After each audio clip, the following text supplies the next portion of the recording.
അതാ പരിശുദ്ധ ഖുർആനിലെ വചനങ്ങൾക്ക് വീണ്ടും കാലം സാക്ഷി നിൽക്കുകയാണ്.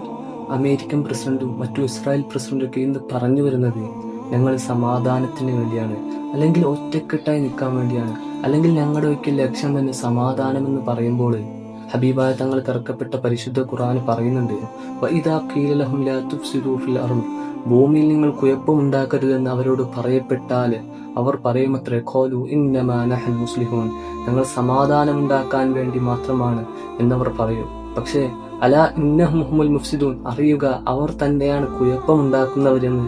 മാത്രമല്ല വലാകിൻ ലാ യശ്ഉറൂൻ, എന്നാൽ അവരിത് മനസ്സിലാക്കുന്നില്ല എന്ന്. ഹബീബായ തങ്ങൾക്ക് ഇറക്കപ്പെട്ട ആ പരിശുദ്ധ ഖുർആന് പറഞ്ഞു വെച്ച വചനം എത്ര സത്യമാണ്, എത്ര സുന്ദരമാണ്.